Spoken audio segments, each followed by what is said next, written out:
जैन साथियों, पिछले 10 साल से मैं लगातार पूंजीपतियों के लूट का मुद्दा उठा रहा हूं। किस तरह से प्रधानमंत्री नरेंद्र मोदी अपने दोस्तों के नाम देश की संपत्तियां करते जा रहे हैं। रेल हो, सेल हो, कोयला हो, बिजली हो, पानी हो, सड़क हो, एफसीआई हो, एलआईसी हो, बीपीसीएल हो, हिंदुस्तान की सारी संस्थाओं को बेचने का काम किया। और अपने सबसे करीबी दोस्त अडानी के नाम पर उन्होंने सब कुछ नीलाम कर दिया। पोर्ट दिया, एयरपोर्ट दिया, कोयला दिया, गैस दिया, बिजली दिया, बड़ी बड़ी खदानें दी, 2.5 लाख करोड़ रुपए का कर्जा दिया। मैंने पार्लियामेंट में उनके सामने नारा लगाया, मोदी अडानी भाई भाई देश बेच के खाई मलाई। राफेल के मामले में पिटीशन किया कि किस तरीके से अंबानी को ठेका दिया गया। लेकिन बावजूद इसके 10 साल तक भारत के प्रधानमंत्री खामोश रहे।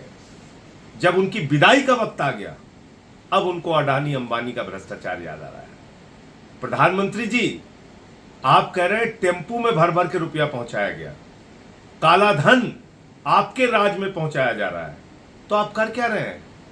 400 रुपए जिस किसान के खाते में रहता है उसके घर में तो ईडी पहुंच जाती है। जब इतनी बड़ी जानकारी आपको है, टेम्पू नंबर आपको पता है, तो आप अपनी ईडी सीबीआई को क्यों नहीं भेजते? मैं तो ईडी को और सीबीआई को कहूंगा कि तुरंत प्रधानमंत्री का स्टेटमेंट दर्ज करें और कार्रवाई करें अडानी अंबानी के ऊपर कि कहां और कैसे काला धन पहुंचाया गया।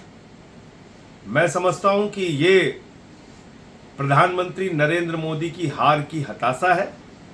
और जैसे कहावत है कि जब जहाज डूबने लगता है तो चूहे सबसे पहले भागते हैं, आज इनके चूहे जिनके नाम इन्होंने पूरे देश की संपत्ति लुटा दी, वो अडानी अंबानी भी अब इनसे भाग रहे हैं।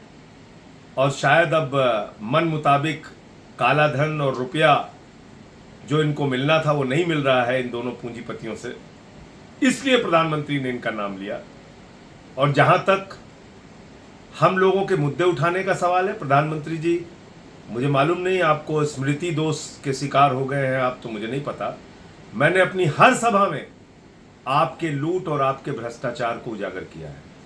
हर सभा में बताया है कि आपने कैसे अडानी के नाम, अपने दोस्तों के नाम इस देश की सारी संस्थाएं नीलाम कर दी, कैसे आपने बैंकों को लुटाया है, कैसे आपने पूंजीपतियों का 15 लाख करोड़ रुपए माफ किया है, कैसे आपके दोस्त बैंकों का हजारों करोड़ लूट के हिंदुस्तान छोड़ के भाग गए। आपने तो कभी कार्रवाई की नहीं। अब आपके जाने का वक्त हो रहा है, सरकार की विदाई का वक्त हो रहा है, तो अब आपको अडानी अंबानी याद आ गए आज। लेकिन इस देश की जनता आपकी असलियत अब जान चुकी है। आपने इस देश को खोखला किया है। भारत माता की संपत्तियों की लूट हुई है आपकी सरकार में, और जनता आपको माफ नहीं करेगी। जय हिंद।